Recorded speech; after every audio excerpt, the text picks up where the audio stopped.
Hi, Dr. Hatamleh. It's a honor and pleasure to be here at NASA Cross Industry Innovation Summit. Thank you so much for inviting me, and I hope you enjoy our concepts on future of airborne transportation. Yep. So this is really the start of our conceiving of different approaches for intercity airborne transportation, and how could, for example, electric vehicles and batteries be beneficial to going toward airborne transportation in the city. Right. So I want to know, what is your take on that? How far do you see is the intercity airborne transportation? And if you were to pick one concept that you think is really closer to become practical, what would it be? Would it be actual vertical takeoff and landing drone with four propellers, or would it be more like an electric glider, or would it be like just a normal plane? Yeah. What is your vision on that? Okay, well, first of all, this is an impressive set of designs here. So obviously, you've spent so much time, and I'm really impressed with the quality and the ideas and creativity actually you brought into that. Thank you so much. That's not an easy thing to put together. And if you think about it, fiction creates reality. Because first we imagine things that don't exist today. We don't have the technology today. But then these things start embedding in us, and that's actually enable us to start thinking and designing and come up with the actual final products.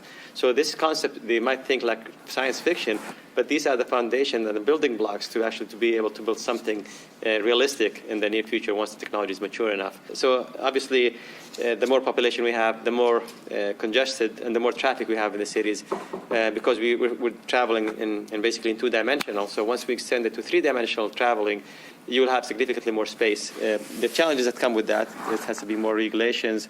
How do you regulate the flights, the altitude, all the stuff? It might create initially some complexities. You have to think about how to solve these issues, but that's definitely going to be something that's going to help a lot of aspects. I personally think a concept like the drone will be good for the cities. So you have to divide it into different elements. So traveling within the city, traveling between cities, traveling to different places. Each one will might have a different concept, solutions.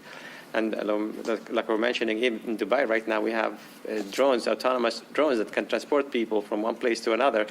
So the journey has started, actually. Yes. Just having more people into it and start maturing it and making something consistently that can actually people depend on it and becomes part of the mainstream. Right. Do you see electric, source of energy to be actually a viable, really viable source for totally flying? Okay. Yeah, totally. So if you notice the same trend with cars, we're transitioning from combustion into electric cars.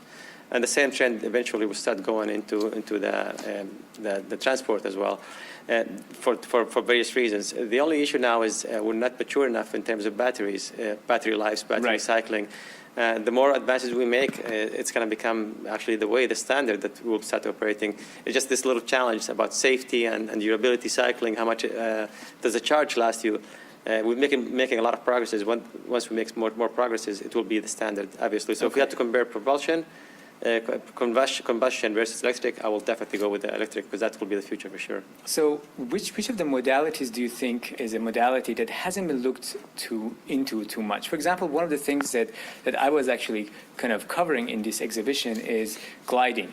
Yeah. So gliding is a very kind of efficient way of flying, but but it's not looked into too much, because when you glide, you need like a giant wings. Yeah. You need maybe a big parachute or something like that. Yeah. What do you think of gliding as a mean of transportation? Do you think that's going to become some mean of transportation, or do you think it's just going to be just for leisure and fun and sports? For example? I think gliding could be a component of flying from one place to another, where actually you can save fuel, can save energy. But the whole concept from A to Z, getting you there, just with the concept of gliding, I see it kind of challenging. Mm-hmm. But if you're traveling from one city to another, for example, gliding could be a portion that when you're driving at certain altitudes, you can design your transport system to be light enough. Making much more progress with materials, making it stronger, lighter. So that could capitalize on that thing and leverage on the winds, maybe to help reduce the amount of energy by gliding at certain distances, for example. Mm-hmm. But I don't see it how it's going to be from beginning until the end, kind of. I see a role potentially. Is there any kind of idea that you have seen that kind of you you think it's very actually interesting and promising, but not the mainstream is thinking about. So the mainstream is not thinking about that, but you guys in NASA know that it's very interesting. It's not the idea, it's the extension of the ideas. For example, we know artificial intelligence is going to be substantially important in everything we know. People look at it from a high level, but if you start digging deep, you find that it could have substantial disruption to almost everything that we do in our daily life. Every single job, every single industry, economy, it will be substantially disrupted by artificial intelligence. So it's not what it is, it's how deep we think about it and we understand how disruptive these little technologies. If you think about what's going to be mainstream, drones, 3D manufacturing, miniaturization, artificial intelligence, big data, Internet of Things, cybersecurity, synthetic biology, all these things will definitely have their roles. Driverless cars, autonomy, just, how do we take it, how we introduce it into the society and what impact and disruption will have. That is the key. Right. So I'm going to ask one last question, which is going to be a little bit out of the topic, maybe flying a little too high. Do you think, do you believe that we will be able to have humans on Mars by let's say, next 10 years or 15 years? Yeah. It's going to Mars is a very challenging endeavor. It's a propulsion, it's radiation, cosmic radiation, it's psychology, it's spares, is how much food you take with you for such a long time. Right. Propulsion is very important, because we need to develop propulsion that gets us there in much shorter times.